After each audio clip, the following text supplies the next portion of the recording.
Hello everyone, welcome to my YouTube channel Amit Mishra e learning centre. अगर आप channel पर पहली बार आए हैं तो चैनल को सब्सक्राइब कर लीजिए, बेल आइकन को प्रेस कर लीजिए और अगर वीडियो आपको अच्छा लगे तो वीडियो को पूरा देखिए, जिससे आपका जो क्वेश्चन है वो कोई छूटे नहीं। ठीक है, तो ये हमारी चल रही है यूपी बीएड एंट्रेंस एग्ज़ाम की तैयारी 2020 की, जिसकी आगामी परीक्षाएं संभावित जो तारीख हैं लगभग अगस्त या सितंबर में होंगी। तो जिसकी तैयारी हम कर रहे हैं, हम प्रीवियस ईयर के सारे सेट्स कर रहे हैं एक एक करके। इससे पहले हम 2018 और 2017 के जो पेपर्स हैं उनको हम 3-3 भागों में समाप्त कर चुके हैं और ये 2016 का सेकंड पार्ट है, जिसमें हम आज हिंदी भाषा के 50 प्रश्न लेने वाले हैं। तो आप वीडियो को देखते रहिए और 50 प्रश्न हम अभी करते हैं। चलिए शुरू करते हैं। तो देखिए, प्रश्न 51 से 55 तक दिए गए शब्दों में संधि का विकल्प चुनना है। कौन सी संधि सही है? तो नीरस में कौन सी संधि है? तो विसर्ग संधि है। तो कैसे विसर्ग संधि का पता करते हैं? तो देखिए, जब कोई विकार उत्पन्न होता है दो स्वर या व्यंजनों के योग से, ठीक है, तो उसमें कौन सी संधि होती है? विसर्ग संधि होती है ना, निरस, नीरस। अब बात करते हैं अगले क्वेश्चन की। देवेंद्र में कौन सी संधि है? तो गुण संधि है। ठीक है, अब देखिए दोनों के स्थान पर क्या आ रहा है? ए और ओ या आर, तो वो क्या कौन सी संधि हो जाती है? गुण संधि हो जाती है। ठीक है, ऑप्शन ए इसका सही हो जाएगा। अब बात करते हैं रविंद्र की, तो इसमें कौन सी है? दीर्घ संधि है, जो अभी हमने देखा था ऊपर। चलिए अगला क्वेश्चन देखते हैं। शयन, शयन में कौन सी संधि है? अयादि संधि है। कश्चित, कश्चित में कौन सी संधि है? विसर्ग संधि है। अब बात करते हैं अगले प्रश्न की। 56 से 58 तक नीचे दिए गए शब्दों में से समास का नाम बताना है कि कौन से समास का इस्तेमाल हुआ है। तो पंचवटी में कौन सा समास है? द्विगु समास है। तो द्विगु समास को याद करने के लिए आप एक बात हमेशा याद रखें, जहाँ कोई वर्ड कोई संख्या से शुरू होता है तो वहाँ कौन सा समास होता है? द्विगु समास होता है। तो पंच का मतलब होता है 5, तो ये हो गया द्विगु समास। अब घनश्याम में हमें बताना है कौन सी संधि है। तो कौन सी संधि है? बहुव्रीहि, कौन सा समास है? तो बहुव्रीहि है। कौन सा समास है? बहुव्रीहि समास है। चलिए अगला क्वेश्चन देखते हैं। आशातीत, आशातीत में कौन सा समास है? तो इसमें है तत्पुरुष समास। चलिए नेक्स्ट क्वेश्चन देखते हैं। ए राकेश यहाँ आओ, इस वाक्य में कौन सा कारक है? तो देखिए, कारक जितने चिन्ह हैं ये सब यहाँ पर लिखे हुए हैं, आपको इनको याद कर लेना है। ठीक है, तो मैं कोशिश करता हूँ आपको याद कराने की। कैसे याद करते हैं? कारक और चिन्ह ये दो चीज़ें हैं, तो कारक और चिन्ह को हम साथ में कैसे याद करेंगे?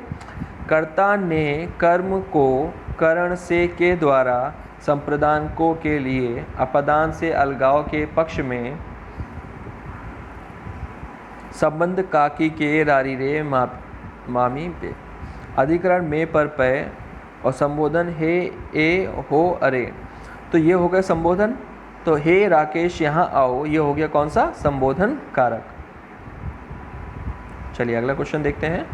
जब दो शब्द समास बनकर तीसरे शब्द का विशेषण बन जाए तो क्या कहते हैं? दो समास शब्द थे, दो शब्द बनकर एक समास बना रहे थे और तीसरे शब्द का क्या बन गए? विशेषण बन गए। तो ये कौन सा समास हो गया? बहुव्रीहि समास हो गया।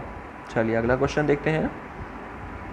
प्रत्येक वाक्य में या वाक्यांश को दिया गया है, इसके लिए विकल्पों में से सर्वाधिक उपयुक्त विकल्प को हमें चुनना है। तो सिर पर धारण करने योग्य, जो सिर पर धारण करने योग्य होता है उसको क्या कहा जाता है?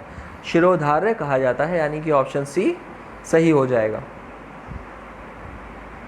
जो हर समय दूसरों की बुराई देखता हो, ऐसा व्यक्ति जो हर समय दूसरों के अंदर बुराई देखता हो, उसको हम कहते हैं छिद्रान्वेषी। क्या कहते हैं? छिद्रान्वेषी, दूसरों में छेद देखने वाला, दूसरों में बुराई देखने वाला। ऑप्शन डी इसका सही हो जाएगा। ठीक है, चलिए अगला क्वेश्चन देखते हैं। जो बहुत बोलता हो, जो बहुत अधिक बोलता है उसे क्या कहते हैं? हम वाचाल कहते हैं। ठीक है, और जो चतुरता से बात करता है उसको हम क्या कहते हैं? वाक्पटु कहते हैं। जो बहुत सारी भाषाएं बोलता है उसको हम क्या कहते हैं? बहुभाषी कहते हैं। तो ये शब्द हैं, इनको आपको याद रखना है, ये आपसे एग्ज़ाम में ज़रूर पूछे जाएंगे। तुरंत कविता का करने वाले कवि को क्या कहते हैं? अगर कोई व्यक्ति किसी चीज़ को देख के तुरंत कविता कह दे, इंस्टेंटली कोई पोइट्री बना दे, तो उसको हम क्या कहेंगे? उसको हम कहेंगे आशु कवि। ठीक है, तो ऑप्शन सी इसका सही हो जाएगा, आशु कवि। अगला है जो फूल अभी नहीं खिला। जो फूल अभी नहीं खिला वो क्या होगा? वो कली होगी, तो ऑप्शन ए इसका बिल्कुल सही हो जाएगा। अब देखिए 66 से 68 तक प्रत्येक प्रश्न में एक मुहावरा लोकोक्ति दी गई है, सही अर्थ को हमें चुनना है। तो उल्टी गंगा बहाना यानी कि उल्टा कार्य करना, यानी प्रतिकूल कार्य करना, तो ऑप्शन सी बिल्कुल सही हो जाएगा। ठीक है, तो जब हम किसी काम को हमसे कहा जाता है और हम उसको बिल्कुल प्रतिकूल करते हैं, बिल्कुल उल्टा करते हैं, तो उसको हम कहते हैं उल्टी गंगा बहाना। अपनी खिचड़ी अलग पकाना, इसका मतलब क्या है? सबसे अलग रहना, तो ऑप्शन ए बिल्कुल सही हो जाएगा। यानी कि एक ऐसा व्यक्ति जो अपने काम से काम रखता है, सबसे अलग रहता है, उसको हम क्या कहते हैं? अपनी खिचड़ी अलग पका रहा है। ठीक है, अगला क्वेश्चन देखते हैं। 3-5 करना। 3-5 करना का मतलब क्या होता है? व्यर्थ में किसी से झगड़ा मोल लेना, व्यर्थ में किसी से उलझना, लड़ना, तो ऑप्शन ए इसका बिल्कुल सही हो जाएगा।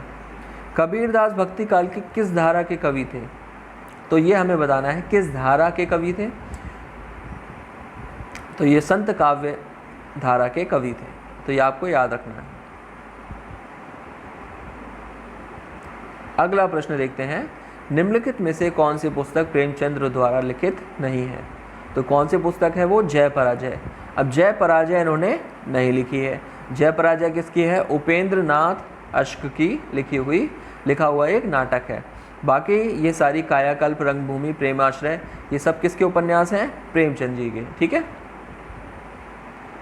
अगला प्रश्न देखते हैं। दंत व्यंजन हैं, तो कौन कौन से दंत व्यंजन हैं? ता, था, दा, धा। इनको बोलने में आपकी जो जिह्वा है, जीभ है, वो दांतों से टकराएगी। ठीक है, तो ऑप्शन सी इसका सही हो जाएगा। अगला क्वेश्चन है। कोई बच्चा नहीं खेलेगा, रेखांकित शब्द क्या है? कोई। अब यहाँ देखिए रेखांकित शब्द है कोई, तो कोई क्या है? सार्वनामिक विशेषण। ऑप्शन सी इसका बिल्कुल सही हो जाएगा। ठीक है, अगला है। आषाढ़ का एक दिन के लेखक हैं। आषाढ़ का एक दिन किसने लिखी है? तो ये लिखी है मोहन राकेश ने, तो ऑप्शन बी बिल्कुल इसका सही हो जाएगा। ठीक है, अब ये देखिए आधुनिक काल के क्या हैं? नाटककार हैं। तो इन्होंने वर्तमान परिप्रेक्ष्य में, वर्तमान की स्थिति को देख के आषाढ़ का एक दिन नामक नाटक बनाया था। ठीक है, चलिए अगला क्वेश्चन देखते हैं। वीर रस का स्थायी भाव क्या है? तो वीर रस का स्थायी भाव क्या होता है? उत्साह होता है। ठीक है, जो वीर होते हैं उनके अंदर क्या होता है? उत्साह होता है, उत्साह से वो भरे हुए होते हैं। हास्य रस का हास होता है, श्रृंगार रस का रति होता है, और रौद्र रस का क्रोध होता है, स्थायी भाव। ये हमें याद रखना है, इनसे क्वेश्चन आएगा। अब बात करते हैं। मीरा ने आधा लीटर दूध पी लिया, इसमें विशेषण क्या है? तो इसमें विशेषण है आधा लीटर, यानी कि परिमाणवाचक। यहाँ पर देखिए बताया जा रहा है कितना दूध पी लिया, तो ऑप्शन सी बिल्कुल सही हो जाएगा। अगला प्रश्न है। को नहीं जानत है जग में, कपि संकट मोचन नाम तिहारो। अब यह किस छंद में है? तो किस छंद में है ये? मत गयंद सवैया, इस छंद में है। ऑप्शन सी इसका बिल्कुल सही हो जाएगा। 23 अक्षर हैं इसमें, और प्रत्येक चरण में 7 भगण और अंत में 2 गुरुवर्ण होते हैं। चलिए अगला क्वेश्चन देखते हैं। तरणी तनुजा तट तमाल तरुवर बहुछाय में कौन सा अलंकार है? अब देखिए ता वर्ण की यहाँ पर बार, जो ता वर्ण है उसकी जो आवृत्ति है बार बार हो रही है, तो ये कौन सा है? वृत्त अनुप्रास। ऑप्शन ए सही हो जाएगा। यहाँ पर वृत्त अनुप्रास अलंकार यहाँ पर है। खग वृंद सोता है अतः कल कल नहीं होता है, वहाँ बस मंद भाग्य का आगमन ही मन सोता है। तो बताना है ये कौन सा छंद है? तो ये कौन सा है? हरि गीतिका है। ऑप्शन बी इसका बिल्कुल सही हो जाएगा। ठीक है दोस्तों, अगला हमारा प्रश्न है। अब लो नसानी अब न सहो, राम कृपा भवनिशा सिरानी, आगे फिर ना डसे हो। अब इसमें कौन सा रस है? तो इसमें कौन सा है? शांत रस है। ऑप्शन ए बिल्कुल सही हो जाएगा।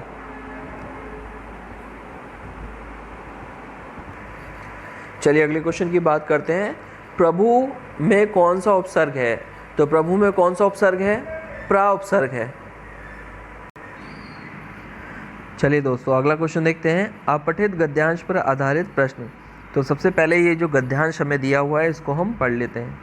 विकास क्रम में पशुता हमारा जन्मसिद्ध अधिकार है और मनुष्यता हमारे युग युगांतर के अनवरत अध्यवसाय से अर्जित अमूल्य निधि है। इसी से हम अपने पूर्व स्वप्न के लिए, सामंजस्यपूर्ण आदर्श के लिए और उद्दत भावनाओं के लिए प्राण की बाजी लगाते रहते हैं। जब हम में ऐसा करने की शक्ति शेष नहीं रह जाती तब तक हम मिथ्या दम के साथ पशुता की ओर लौट चलते हैं, क्योंकि वहां पहुंचने के लिए ना किसी पराक्रम की आवश्यकता होती है और ना ही साधन की। हम अपने शरीर को निश्चेत छोड़कर हिमालय के शिखर से पाताल की गहराई तक सहज ही लुढ़कते चले आ सकते हैं, परंतु उस ऊंचाई के सहस्त्र अंशों में से एक तक पहुंचने में हमारे पांव कांपने लगेंगे, सांस फूल उठेगी और आंखों के सामने अंधेरा छा जाएगा। तो देखिए आपको भी ये गद्यांश पढ़ना है और इससे संबंधित प्रश्न पूछे जाएंगे, ठीक है। तो पहला प्रश्न देखते हैं।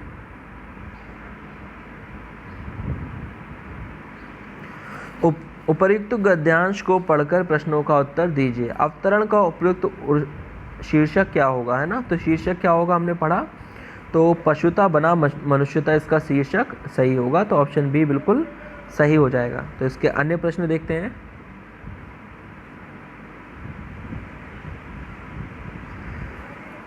मनुष्य पशुता की ओर कब लौट पड़ता है? जब वह मिथ्या दम से भर जाता है। ऑप्शन बी इसका बिल्कुल सही हो जाएगा। अगला है, पूरे अवतरण का सारांश है कि अगर हमें इस पूरे अवतरण का, ये जो हमें गद्यांश दिया हुआ है, इसका सारांश निकालें तो क्या होगा। तो इसका सारांश क्या होगा? इसका सारांश होगा मनुष्यता पशुता से बढ़कर है, ठीक है। ऑप्शन बी सही हो जाएगा। अब देखिए अगला प्रश्न है इसी का।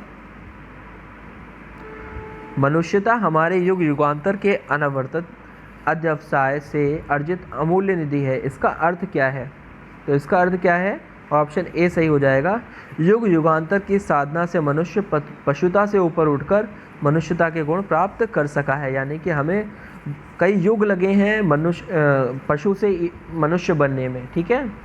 तो ये हमारा प्रयास है इतने युगों का।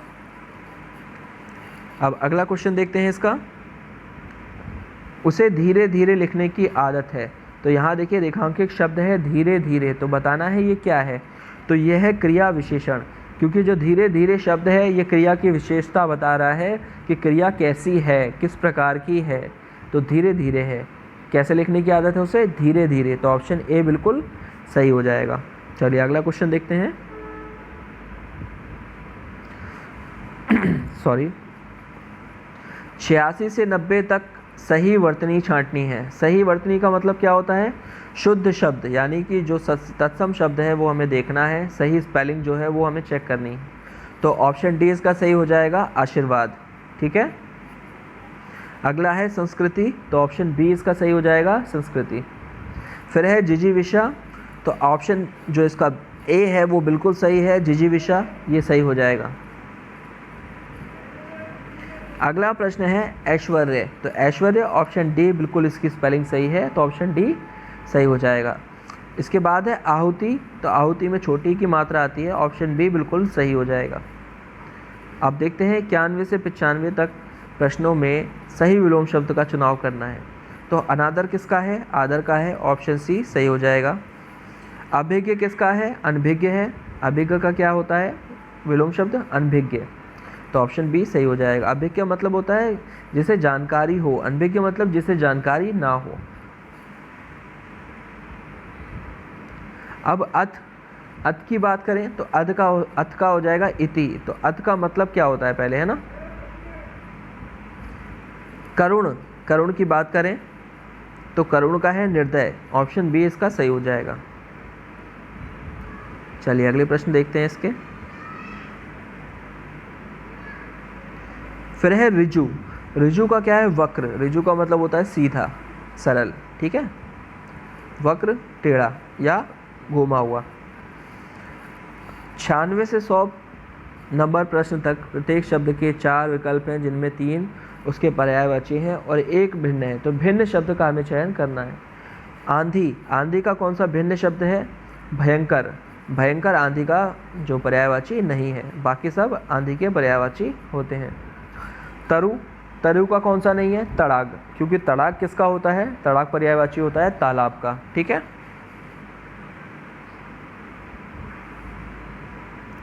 फिर है कुबेर, तो कुबेर का हो जाएगा असमय। असमय क्या है?